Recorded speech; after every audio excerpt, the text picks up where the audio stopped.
ನೀವು ಪ್ರೀತಿಸೋ ಜನ ಸುಲಭವಾಗಿರಲ್ಲ.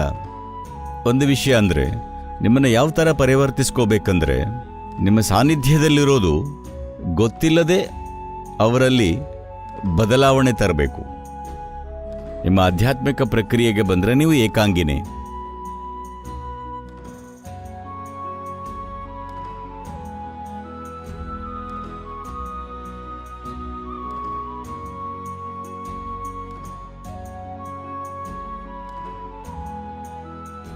ನಿಮ್ಮ ಆಧ್ಯಾತ್ಮಿಕ ಬೆಳವಣಿಗೆಯಷ್ಟೇ ನಿಮ್ಮ ಕಾಳಜಿ ಆಗಿದ್ರೆ, ಒಂದು ವೇಳೆ ನಿಮ್ಮ ಜೊತೆಗಾರ ರಾಕ್ಷಸನಾಗಿದ್ರೂ ಅದು ಒಳ್ಳೆಯದೇ. ಆದರೆ ನಿಮ್ಮ ಸಂಗಾತಿ, ನಿಮ್ಮ ಗಂಡ ಹೆಂಡತಿ ಇವರೆಲ್ಲ ಕೇವಲ ಆಧ್ಯಾತ್ಮಿಕ ಬೆಳವಣಿಗೆಗೆ ಸಂಬಂಧಪಟ್ಟಿಲ್ಲ. ನಿಮ್ಮ ಕುಟುಂಬದಲ್ಲಿ ಸಂತೋಷದ ಜೀವನ ಹೊಂದಕ್ಕೂ ಬಯಸ್ತೀರಾ. ಆಗ ನಿಮಗೆ ಇಷ್ಟ ಆಗೋ ಯಾರನ್ನಾದರೂ ಆರಿಸ್ಕೊಳ್ಬೇಕು. ಭೂಮಿ ಮೇಲಿರೋ ಯಾವುದೇ ವ್ಯಕ್ತಿಯಾಗಿರಲಿ, ಅವರ ಬಗ್ಗೆ ನಿಮಗೆ ಇಷ್ಟವಾಗದ ಏನೋ ಒಂದು ವಿಷಯ ಇದ್ದೇ ಇರುತ್ತೆ. ಹೌದು ತಾನೆ? ಹಾಗಾಗಿ ಆ ಭಾಗನ ನಿಮ್ಮ ಆಧ್ಯಾತ್ಮಿಕ ಬೆಳವಣಿಗೆಗಾಗಿ ಉಪಯೋಗಿಸಬೇಕು. ಉಳಿದಿದ್ದನ್ನು ಆನಂದಿಸಿ. ಜೀವನದ ಹಾಗೇನೆ. ಹಾಗಾಗಿ ನಿಮ್ಮ ಅಪೇಕ್ಷೆ ಒಳ್ಳೆಯ ಕುಟುಂಬ ಹೊಂದೋದಾದರೆ ಆಗ ಇಬ್ಬರ ಮಧ್ಯೆ ಸ್ವಲ್ಪ ಹೊಂದಾಣಿಕೆ ಇರಬೇಕಾಗುತ್ತೆ. ಇಲ್ದಿದ್ರೆ ಸಂಬಂಧ ಬೆಳೆಯಲ್ಲ. ವಿಶೇಷವಾಗಿ ಮಕ್ಕಳು ಹುಟ್ಟಿದ್ರೆ ಹೊಂದಾಣಿಕೆ ಖಂಡಿತ ಬೇಕು. ಇಲ್ದಿದ್ರೆ ಬಂದಿರೋ ಹೊಸ ಜೀವನ ಒದ್ದಾಡಿಸ್ತೀರ.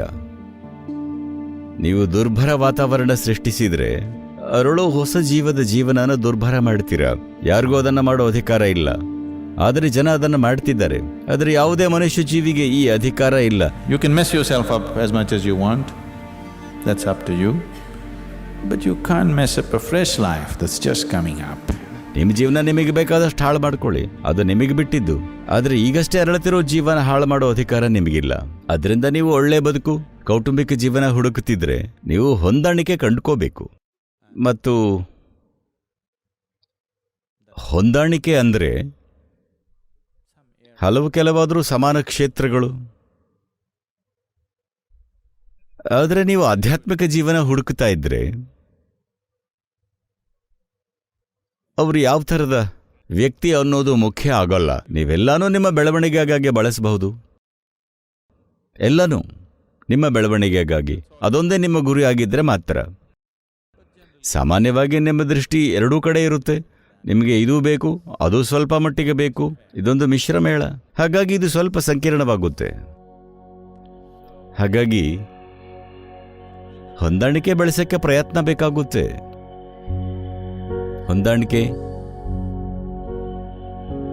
ಪ್ರೀತಿ, ತಾಳ್ಮೆ ಬೇಕಾಗುತ್ತೆ. ನಿಮಗೆ ಗೊತ್ತಿರಬೇಕು, ಒಬ್ರು ಯಾವಾಗಲೂ ಹೀಗಿದ್ದಾರೆ. ನಿಮಗೆ ಆ ವ್ಯಕ್ತಿ ಜೊತೆ ಹೊಂದಾಣಿಕೆ ಬೇಕು. ಆದರೆ ನಿಮಗೆ ಅವರ ದಾರಿಯಲ್ಲಿ ಹೋಗೋದು ಬೇಡ. ಅದಕ್ಕೆ ತುಂಬ ತಾಳ್ಮೆ ಬೇಕಾಗುತ್ತೆ. ಹೌದು ತಾನೆ? ನೀವು ಪ್ರೀತಿಸೋ ಜನ ಸುಲಭವಾಗಿರಲ್ಲ. ಹೀಗಾಗಿ ನೀವೇನು ಮಾಡಬಹುದು? ಒಂದು ವಿಷಯ ಅಂದರೆ, ನಿಮ್ಮನ್ನು ಯಾವ ಥರ ಪರಿವರ್ತಿಸ್ಕೋಬೇಕಂದ್ರೆ, ನಿಮ್ಮ ಸಾನ್ನಿಧ್ಯದಲ್ಲಿರೋದು ಗೊತ್ತಿಲ್ಲದೆ ಅವರಲ್ಲಿ ಬದಲಾವಣೆ ತರಬೇಕು. ಒಂದಿನ ನಾನು ಮಳೆಯಲ್ಲಿ ಹೊರಗೆ ಹೋಗಿದ್ದೆ. ನಾನು ಹೊರಗೆ ಬಂದೆ, ಮಳೆ ಬರೋಕ್ಕೆ ಆರಂಭವಾಯಿತು. ಭಾರತದ 2 ಫೋನುಗಳನ್ನು ತಗೊಂಡಿದ್ದೆ. ಯಾಕಂದರೆ ಕೆಲವು ಕರೆಗಳು ಬರೋದಿದ್ವು. ಮತ್ತು ಹಾಗೆ ನೋಡಿದರೆ ಒಂದು ಭಾರತದ್ದು, ಒಂದು ಯುರೋಪಿನದ್ದು, ಒಂದು ಅಮೆರಿಕದ್ದು, 3 ಫೋನ್ ಇದ್ವು. ಒಂದು ನನ್ನ ಜಾಕೆಟಲ್ಲಿ, ಇನ್ನೊಂದು 2 ನನ್ನ ಪ್ಯಾಂಟ್ ಪಾಕೆಟಲ್ಲಿ ಇದ್ವು. ನಾನು ಅಲ್ಲಿಗೆ ಹೋಗೋದರಲ್ಲಿ ಒದ್ದೆಯಾಗಿದ್ದೆ ಮತ್ತು 2 ಫೋನ್ಗಳು ಕೆಲಸ ಮಾಡೋದು ನಿಲ್ಲಿಸಿದ್ವು. ನನ್ನ ಸುತ್ತಲೂ ಇರೋ ಜನ ನನಗೆ ಹೇಳ್ತಾ ಇದ್ರು, ಸದ್ಗುರು 2 ಫೋನ್ ಯಾಕೆ ತೊಗೊಂಡು ಹೋಗ್ತೀರಾ? ಈಗ 2 ಸಿಮ್ ಕಾರ್ಡ್ಗಳನ್ನು ಒಂದೇ ಫೋನ್ಗೆ ಹಾಕ್ಬೋದು. ಹೀಗಿಡ್ಕೊಂಡ್ರೆ ಭಾರತದ ಸಿಮ್ ಕಾರ್ಡ್, ಅದನ್ನು ತಿರುಗಿಸಿದ್ರೆ ಅದು 2ನೇ ಸಿಮ್ ಕಾರ್ಡ್ಗೆ ಬದಲಾಗುತ್ತೆ. ನೀವೇನೂ ಬದಲಿಸಬೇಕಿಲ್ಲ. ಈ ರೀತಿ ಒಂದು ಸಿಮ್ ಕಾರ್ಡನ್ನು ನಿರ್ವಹಿಸುತ್ತೆ. ಅದನ್ನು ತಿರುಗಿಸಿದ್ರೆ ಮತ್ತೊಂದು ಸಿಮ್ ಕಾರ್ಡ್. ನೀವು ಹೀಗಾಗಬೇಕು. ನನಗೆ ಈ ಫೋನ್ ಬಗ್ಗೆ ತುಂಬ ಸಂಶಯ ಇತ್ತು, ಅದನ್ನು ನಾನು ತಗೊಳ್ಳಿಲ್ಲ. ಆದರೆ ನೀವು ಹೀಗಾಗಬೇಕು, ನಿಮ್ಮ ಸುತ್ತಲಿನ ಜನರನ್ನ ನಿಮ್ಮ ಜೊತೆ ಕರ್ಕೊಂಡು ಹೋಗಬೇಕು ಅಂದರೆ, ನೀವೊಬ್ಬರೇ ನಡೀಬೇಕು ಅಂದರೆ ಅದು ಬಹಳ ಸುಲಭ. ನಿಮ್ಮ ಜೊತೆ ಜನರನ್ನ ಕರ್ಕೊಂಡು ಹೋಗಬೇಕು ಅಂದರೆ ಆಗ ಸಾಕಷ್ಟು ಪ್ರಯತ್ನ ಮಾಡಬೇಕಾಗುತ್ತೆ.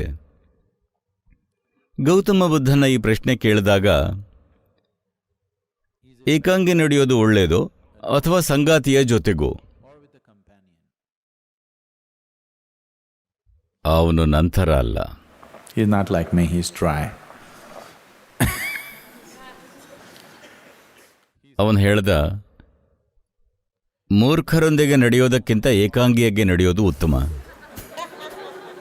ಅವನು ಯಾರ ಜೊತೆನೂ ನಡಿಬೇಡಿ ಅಂತ ಹೇಳಲಿಲ್ಲ, ಅವನು ಸಂಗಾತಿ ಬೇಡ ಅಂತಾನೂ ಹೇಳಲಿಲ್ಲ. ಆದರೆ ಅವನು ಹೇಳಿದ್ದು ಮೂರ್ಖರೊಂದಿಗೆ ನಡೆಯೋಕ್ಕಿಂತ ಏಕಾಂಗಿಯಾಗಿ ನಡೆಯೋದು ಉತ್ತಮ. ಯಾಕಂದರೆ ಅವರು ನಿಮ್ಮನ್ನು ಆಳಬಲ್ಲರು. ಅವರು ನಿಮ್ಮ ಶಕ್ತಿ, ಸಮಯ ಮತ್ತು ಏನೆಲ್ಲ ಎಷ್ಟು ತಗೊಳ್ಳಬಲ್ಲರು ಅಂದರೆ ನಿಮಗೆ ಗೊತ್ತಾಗಲ್ಲ. ಅವರು ನಿಮಗಿಂತ ಬಲಶಾಲಿಯಾಗಿರಬಹುದು.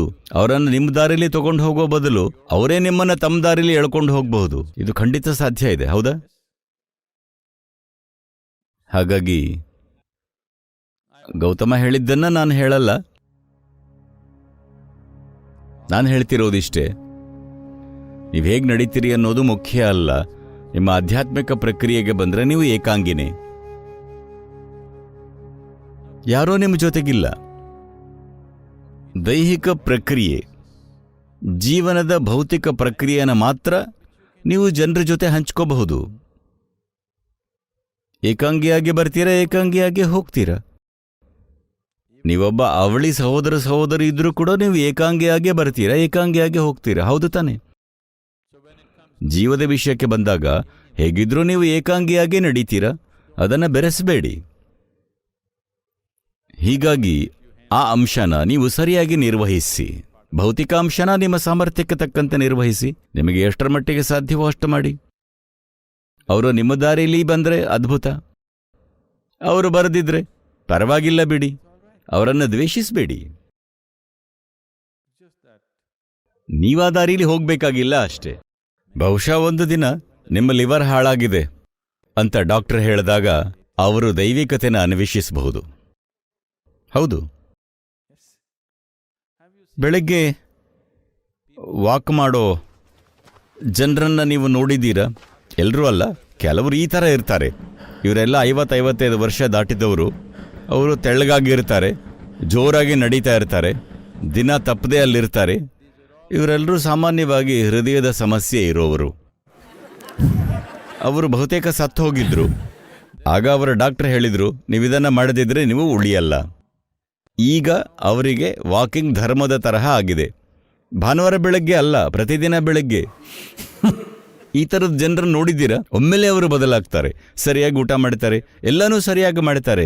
ಯಾಕಂದರೆ ಬದುಕು ಮತ್ತು ಸಾವಿನ ಭಯ ಬಂದಿದೆ. ಬೇರೆ ಬೇರೆ ಜನರಿಗೆ ಬೇರೆ ಬೇರೆ ರೀತಿಯ ಪ್ರಚೋದನೆ ಬೇಕು. ನೀವು ಪ್ರಜ್ಞಾವಂತರಿದ್ದರೆ ಬರೀ ನೋಡೋದ್ರಿಂದ ಕಲಿತೀರಿ, ಪ್ರಜ್ಞಾವಂತರಲ್ಲದಿದ್ದರೆ ಪೆಟ್ಟು ತಿಂದು ಕಲಿತೀರಾ. ಜೀವನ ನಿಮ್ಮನ್ನ ಸದೆಬಡಿಯುತ್ತೆ. ನಿಮ್ಮ ಭೌತಿಕ ಜೀವನ 100% ಸರಿ ಇರಲ್ಲ, ಇರ್ಲಿಕ್ಕೆ ಸಾಧ್ಯನೂ ಇಲ್ಲ, ಹೌದು ತಾನೆ? ಆದರ್ಶ ಕುಟುಂಬ ಅಂತ ಎಲ್ಲಾದ್ರೂ ಇದೆಯಾ? ಆದರ್ಶ ಸಂಬಂಧ ಅಂತ ಅನ್ನೋದೊಂದು ಇದೆಯಾ? ಆದರ್ಶ ಉದ್ಯಮ ಅಂತ ಇದೆಯಾ? ಆದರ್ಶ ವೃತ್ತಿ ಅಂತ ಇದೆಯಾ? ಆ ತರಹದ್ದಿಲ್ಲ. ಅದನ್ನು ಹುಡುಕಬೇಡಿ. ಈ ತರಹದ ವಿಷಯಗಳನ್ನು ಅನ್ವೇಷಿಸಿದರೆ ನಿಮ್ಮ ಜೀವನ ವ್ಯರ್ಥ ಮತ್ತು ಭ್ರಮೆಯಾಗುತ್ತೆ. ಇವೆಲ್ಲ ನಿಮ್ಮ ನಿರ್ವಹಣಾ ಸಾಮರ್ಥ್ಯಕ್ಕೆ ತಕ್ಕಂತೆ ಸಂಭವಿಸುತ್ತವೆ ಅಷ್ಟೇ. ಹೀಗಾಗಿ ನಿಮ್ಮ ಜೀವನದ ಆಧ್ಯಾತ್ಮಿಕ ಭಾಗವನ್ನ 100% ಸರಿಯಾಗಿ ನಿರ್ವಹಿಸೋದನ್ನ ಖಾತ್ರಿ ಮಾಡಿಕೊಳ್ಳಿ. ಲೇಟೆಸ್ಟ್ ಹಾಗೂ ಇಂಟ್ರೆಸ್ಟಿಂಗ್ ಸುದ್ದಿಗಳಿಗಾಗಿ ಬಾಸ್ ಟಿವಿ ಕನ್ನಡ ಚಾನೆಲ್ನ ಸಬ್ಸ್ಕ್ರೈಬ್ ಮಾಡಿ. ಹಾಗೆಯೇ ಬೆಲ್ ಐಕಾನ್ ಪ್ರೆಸ್ ಮಾಡಿ. ಇದರ ಜೊತೆಗೆ ಫೇಸ್ಬುಕ್, ಇನ್ಸ್ಟಾಗ್ರಾಮ್, ಎಕ್ಸ್ನಲ್ಲೂ ಮಿಸ್ ಮಾಡದೆ ಫಾಲೋ ಮಾಡಿ.